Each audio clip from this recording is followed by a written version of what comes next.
malutong na gabi chips for today's ngut-ngutin. At dahil nga po medyo marami-rami na ang laman ng tanim nating gabi ay atin nga po itong alutuing chips. Ay ang tawag nga po din sa amin na ring gabing ari ay hindi po talaga gabi kundi ay San Fernando. Ang inatawag nga pong gabi din sa amin ay yung inalutong laing. Ay isang taon na nga po ang nakakalipas simula nung tinanim ko aring gabing ari ay pero makamarami na po ngayon ang laman. Ay dini ko nga laan po ari tinanim sa may baba ng aking kubo para pag nga po ako'y nanguha ay medyo malapit-lapit. At pag nga po ako'y nakuha ng laman nari ay hindi ko po inabunot ang katawan para nga po ay maglaman uli. Ay nagtanim nga po ako nari at ari nga po ay makamasarap na pagkain ng baboy. Ay sa ngayon po muna ay tao muna ang makain. Ay ho.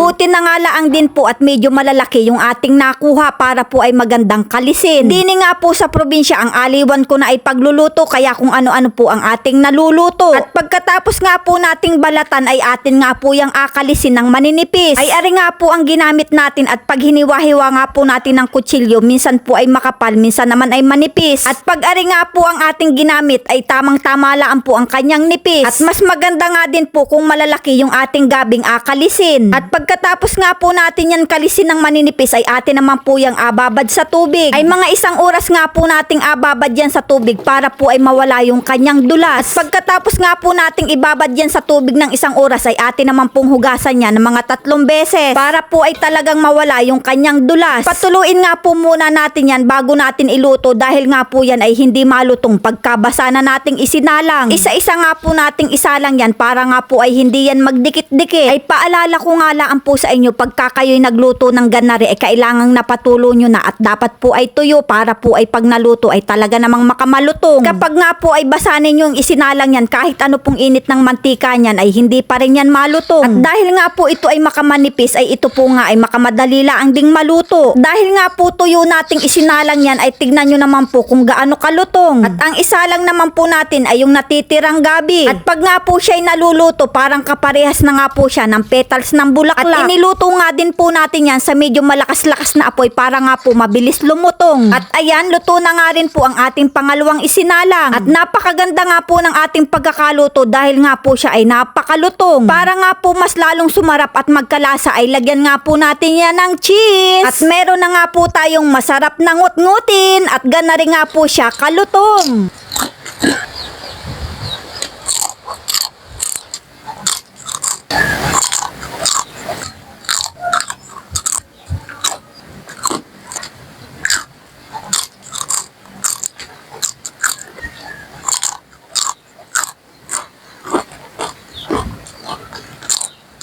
At ayan nga po mga kaprensi, kung naibigan nyo nga po aring bidyong ari ay palike and share na lang po. Maraming salamat!